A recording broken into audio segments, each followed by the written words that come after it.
بسم الله الرحمن الرحيم. ألف لام را، تلك آيات الكتاب المبين.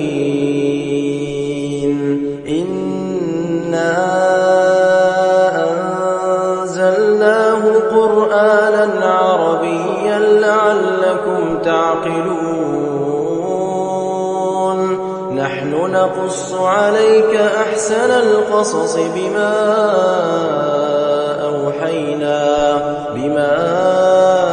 أوحينا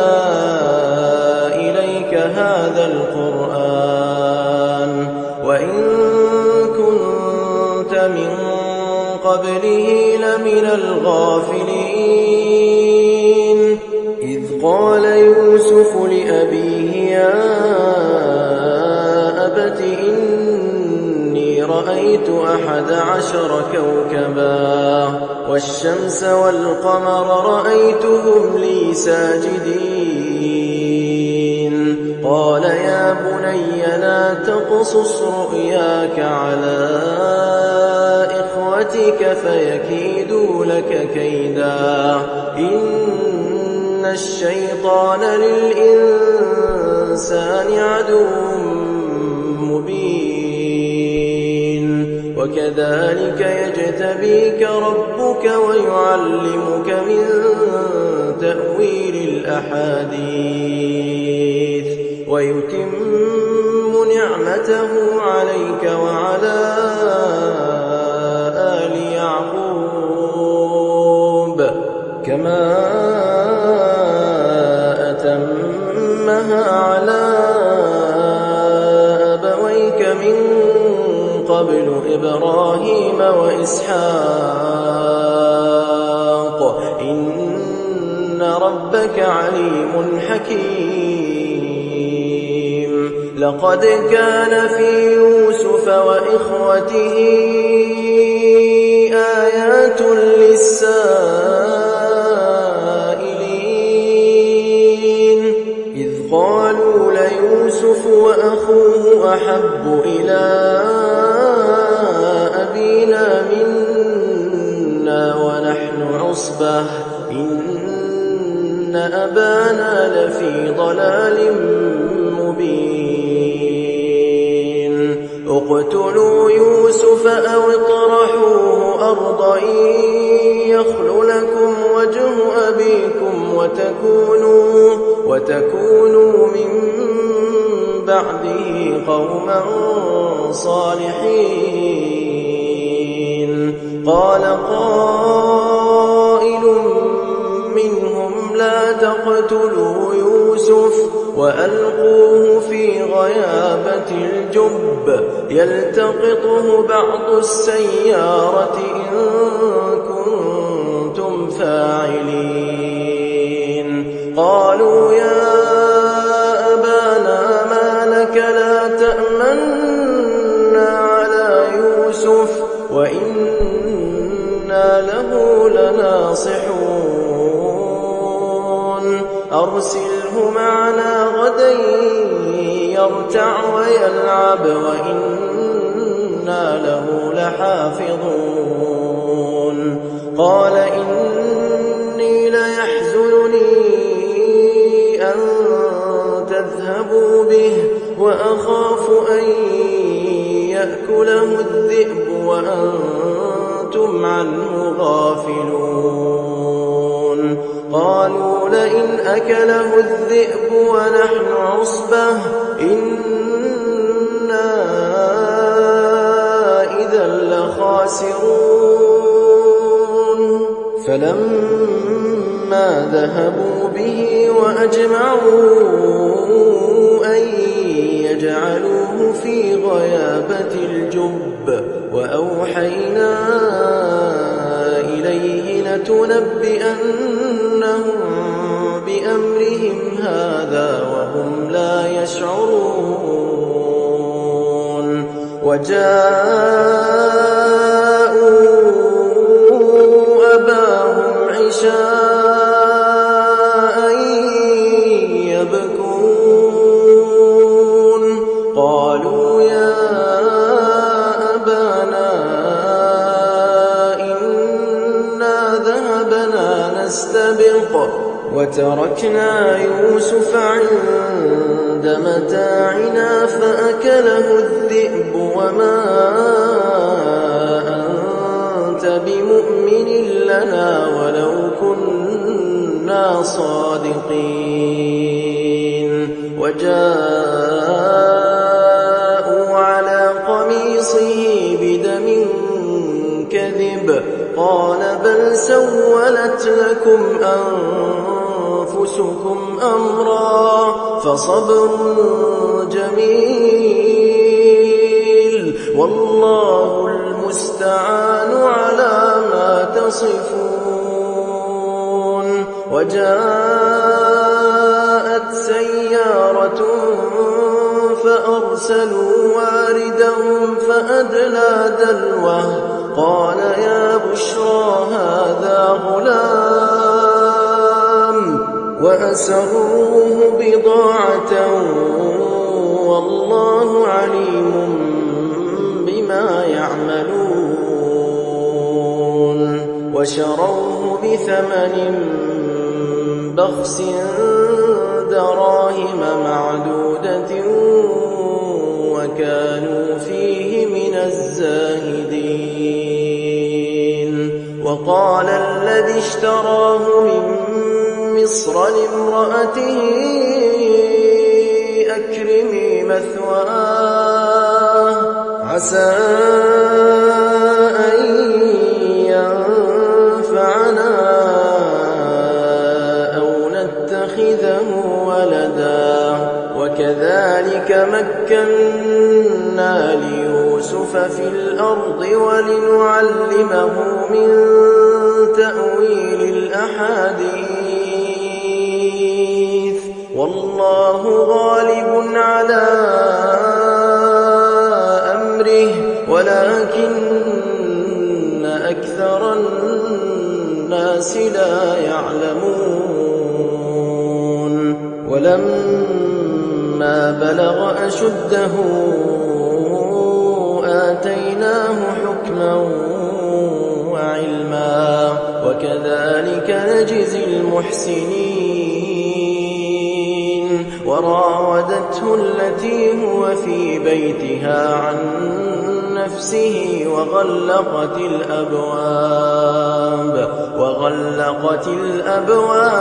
وقالت هيت لك قال معاذ الله إنه ربي أحسن مثواي إنه لا يفلح الظالمون ولقد همت به وهم بها لولا أن رأى برهان ربه كذلك لنصرف عنه السوء والفحشاء إنه من عبادنا المخلصين واستبق الباب وقدت قميصه من دبر وألف يا سيدها لدى الباب قالت ما جزاء من أراد بأهلك سوءا إلا أن يسجن أو عذاب أليم قال هي راودتني عن نفسي وشهد شاهد من أهلها إن كان قميصه قد من قبل فصدقت وهو من الكاذبين وإن كان قميصه قد من دبر فكذبت وهو من الصادقين فلما رأى قميصه قد من دبر قال إنه من كيدكن إن كيدكن عظيم يوسف أعرض عن هذا واستغفري لذنبك إنك كنت من الخاطئين وقال نسوة في المدينة امرأة العزيز تراود فتاها عن نفسه قد شغفها حبا إنا لنراها في ضلال مبين فلما سمعت بمكرهن أرسلت إليهن وأعتدت لهن متكئا وآتت كل واحدة منهن سكينا وقالت اخرج عليهن فلما رأينه أكبرنه وقطعن أيديهن وقلن حاش لله ما هذا بشرا إن هذا إلا ملك كريم قالت فذلكن الذي لمتنني فيه ولقد راودته عن نفسه فاستعصم ولئن لم يفعل ما آمره ليسجنن وليكونن من الصاغرين قال رب السجن أحب إلي مما يدعونني إليه وإلا تصرف عني كيدهن أصب إليهن وأكن من الجاهلين فاستجاب له ربه فصرف عنه كيدهن إنه هو السميع العليم ثم بدا لهم من بعد ما رأوا الآيات ليسجننه حتى حين ودخل معه السجن فتيان قال أحدهما إني أراني أعصر خمرا وقال الآخر إني أراني أحمل فوق رأسي خبزا تأكل الطير منه نبئنا بتأويله إنا نراك من المحسنين قال لا يأتيكما طعام ترزقانه إلا نبأتكما بتأويله قبل أن يأتيكما ذلكما مما علمني ربي إني تركت ملة قوم لا يؤمنون بالله وهم بالآخرة هم كافرون واتبعت ملة آبائي إبراهيم وإسحاق ويعقوب ما كان لنا أن نشرك بالله من شيء ذلك من فضل الله علينا وعلى الناس ولكن أكثر الناس لا يشكرون يا صاحبي السجن أأرباب متفرقون خير أم الله الواحد القهار ما تعبدون من دونه إلا أسماء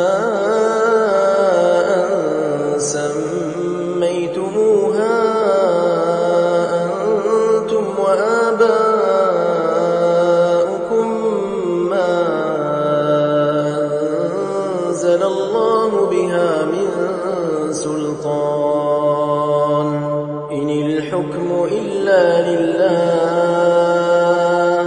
أمر أن لا تعبدوا إلا إياه ذلك الدين القيم ولكن أكثر الناس لا يعلمون يا صاحبي السجن أما أحدكما فيسقي ربه خمرا وأما الآخر فيصلب فتأكل الطير من رأسه قضي الأمر الذي فيه تستفتيان وقال للذي ظن أنه ناج منهما اذكرني عند ربك فأنساه الشيطان ذكر ربه فلبث في السجن بضع سنين وقال الملك إني أرى 7 بقرات سمان يأكلهن 7 عجاف و7 سنبلات خضر وأخر يابسات يا أيها الملأ أفتوني في رؤياي إن كنتم للرؤيا تعبرون قالوا أضغاث أحلام وما نحن بتأويل الأحلام بعالمين وقال الذي نجا منهما وادكر بعد أمة أنا أنبئكم بتأويله فأرسلون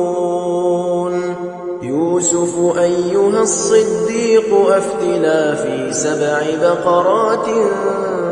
سمان يأكلهن 7 عجاف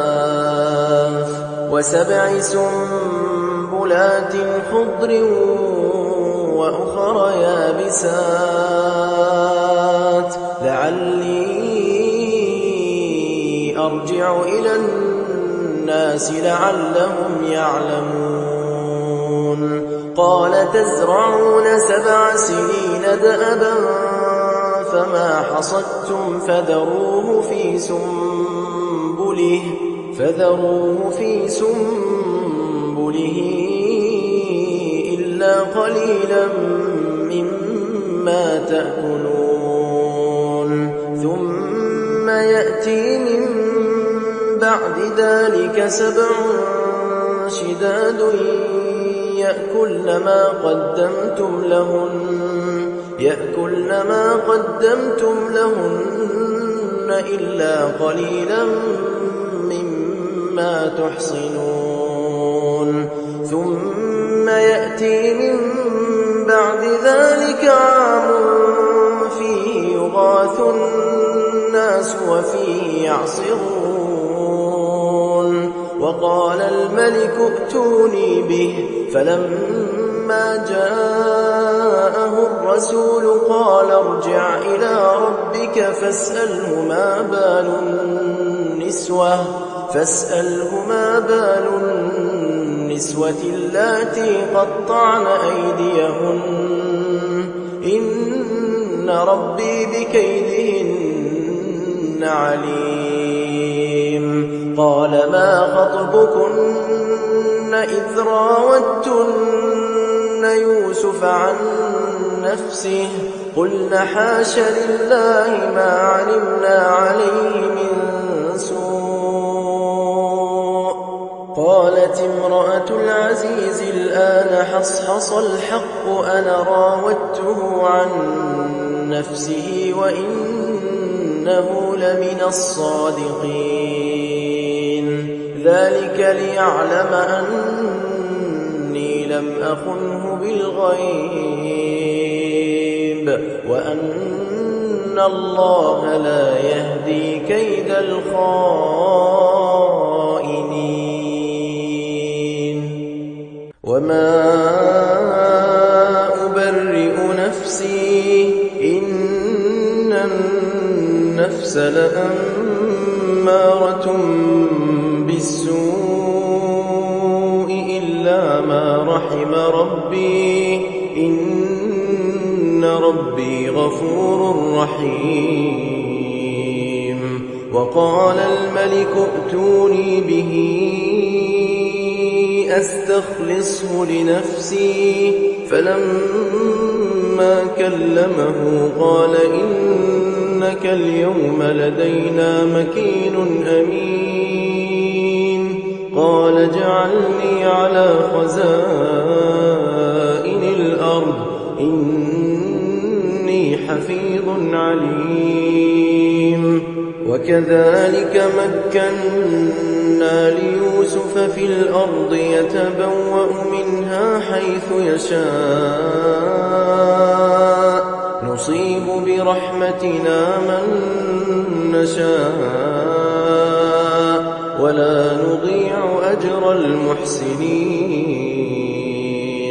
ولأجر الآخرة خير للذين آمنوا وكانوا يتقون. وجاء إخوة يوسف فدخلوا عليه فعرفهم وهم له منكرون. ولما جهزهم بجهازهم قال ائتوني بأخ لكم من أبيكم ألا ترون أني أوفي الكيل وأنا خير المنزلين. فإن لم تأتوني به فلا كيل لكم عندي ولا تقربون. قالوا سنراود عنه أباه وإنا لفاعلون. وقال لفتيانه اجعلوا بضاعتهم في رحالهم لعلهم يعرفونها إذا انقلبوا إلى أهلهم لعلهم يرجعون. فلما رجعوا إلى أبيهم قالوا يا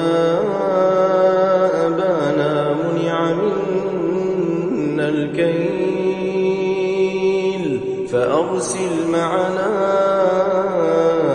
أخانا نكتل وإنا له لحافظون. قال هل آمنكم عليه إلا كما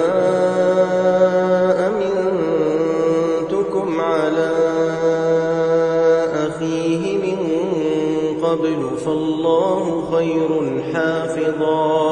وهو أرحم الراحمين.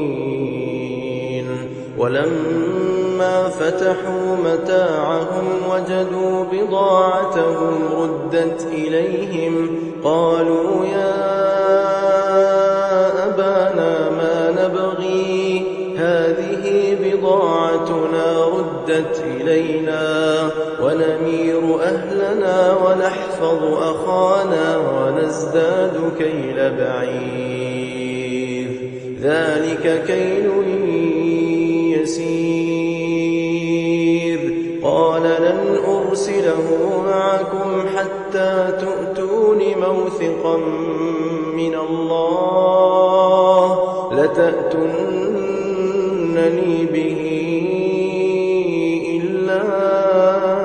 أن يحاط بكم. فلما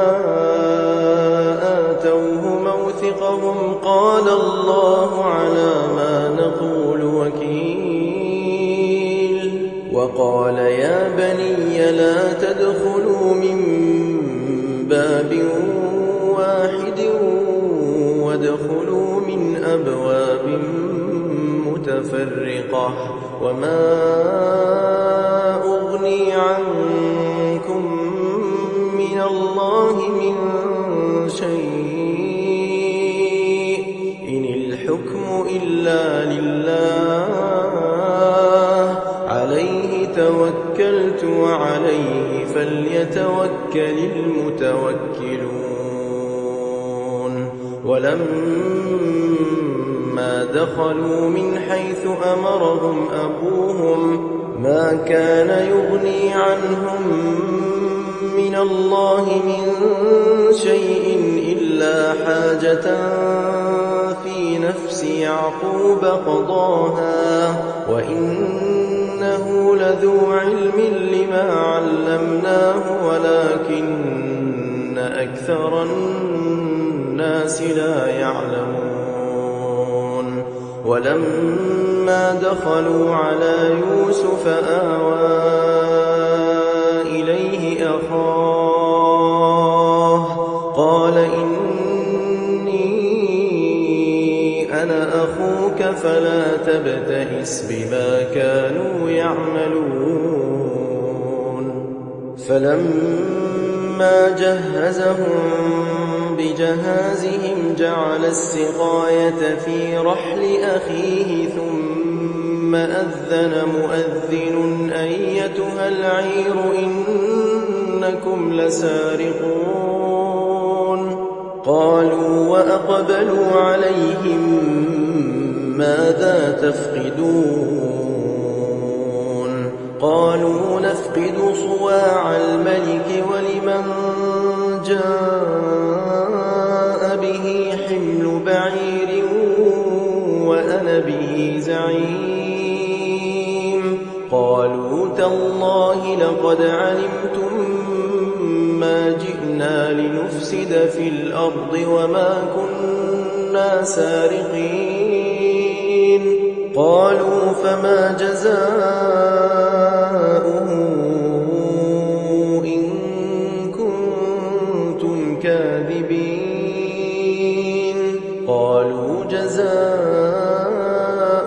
من وجد في رحله فهو جزاؤه كذلك نجزي الظالمين فبدأ بأوعيتهم قبل وعاء أخيه ثم استخرجها من وعاء أخيه كذلك كدنا ليوسف ما كان ليأخذ أخاه في دين الملك إلا أن يشاء الله نرفع درجات من نشاء وفوق كل ذي علم عليم قالوا إن يسرق فقد سرق أخ له من قبل فأسرها يوسف في نفسه ولم يبدها لهم قال أنتم شر مكانا والله أعلم بما تصفون قالوا يا أيها العزيز إن له أبا شيخا كبيرا فخذ أحدنا مكانه إنا نراك من المحسنين قال معاذ الله أن نأخذ إلا من وجدنا متاعنا عنده إنا إذا لظالمون فلما استيئسوا منه خلصوا نجيا قال كبيرهم ألم تعلموا أن أباكم قد أخذ عليكم موثقا من الله ومن قبل ما فرطتم في يوسف فلن أبرح الأرض حتى يأذن لي ليحكم الله لي وهو خير الحاكمين. ارجعوا إلى أبيكم فقولوا يا أبانا إن ابنك سرق وما شهدنا إلا بما علمنا وما كنا للغيب حافظين. واسأل القرية التي كنا فيها والعير التي أقبلنا فيها وإنا لصادقون. قال بل سولت لكم أنفسكم أمرا فصبر جميل عسى الله أن يأتيني بهم جميعا إنه هو العليم الحكيم. وتولى عنهم وقال يا أسفا على يوسف وابيضت عيناه من الحزن فهو كظيم. قالوا تالله تفتأ تذكر يوسف حتى تكون حرضا أو تكون من الهالكين. قال إنما أشكو بثي وحزني إلى الله وأعلم من الله ما لا تعلمون. يا بني يذهبوا فتحسسوا من يوسف وأخيه ولا تيأسوا من روح الله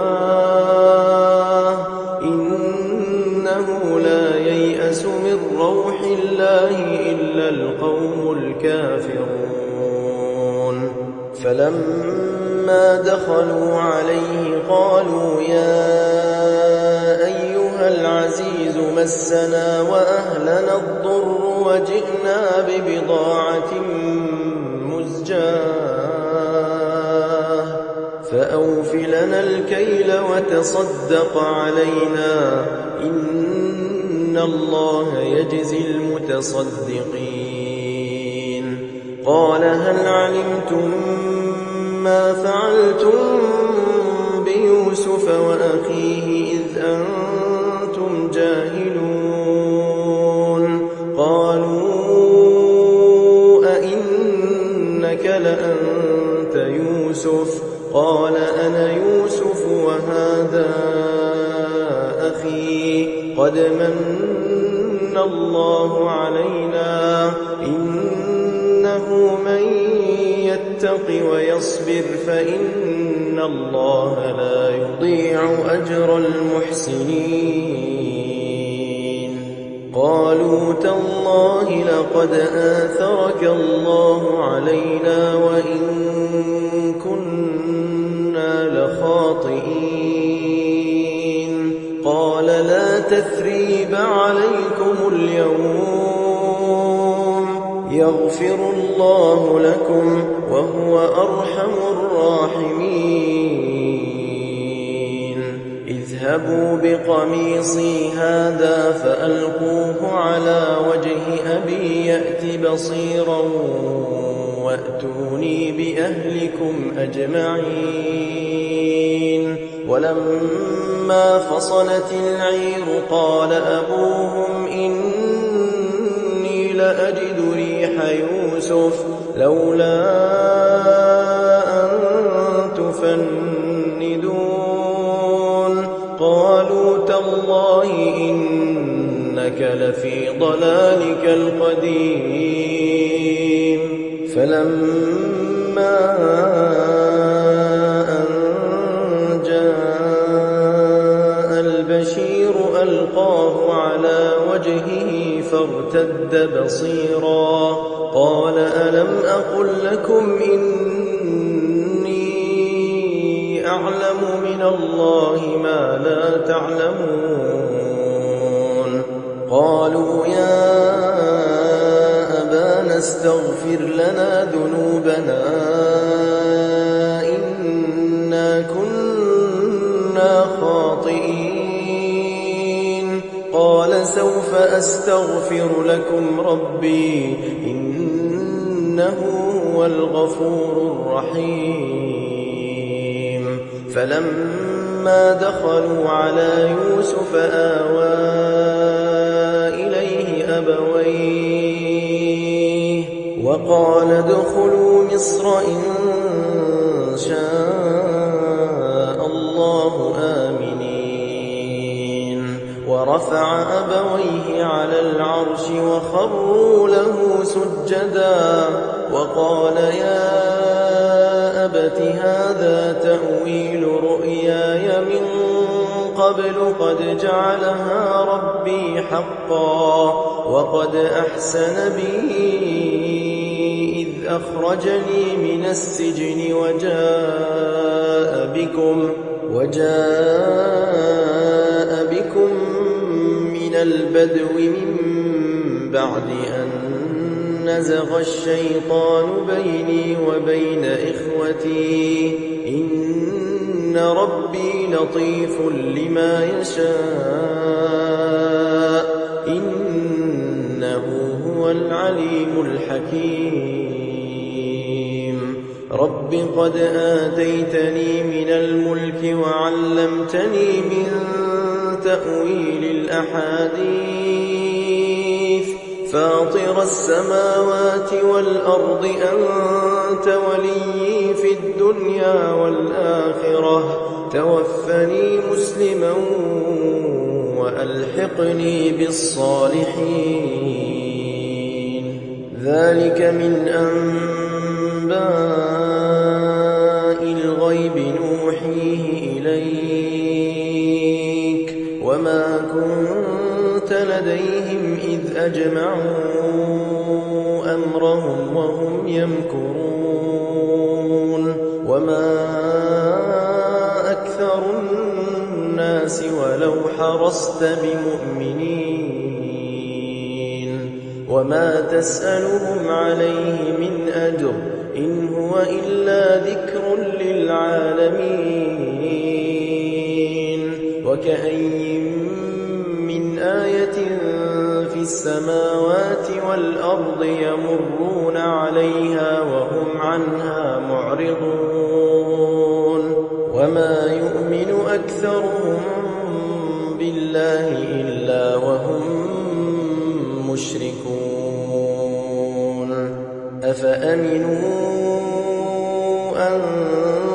تأتيهم غاشية من عذاب الله أو تأتيهم الساعة بغتة وهم لا يشعرون قل هذه سبيلي أدعو إلى الله على بصيرة أنا ومن اتبعني وسبحان الله وما أنا من المشركين وما أرسلنا من قبلك إلا رجالا نوحي إليهم من أهل القرى أفلم يسيروا في الأرض فينظروا كيف كان عاقبة الذين من قبلهم ولدار الآخرة خير للذين اتقوا أفلا تعقلون حتى إذا استيأس الرسل وظنوا أنهم قد كذبوا جاءهم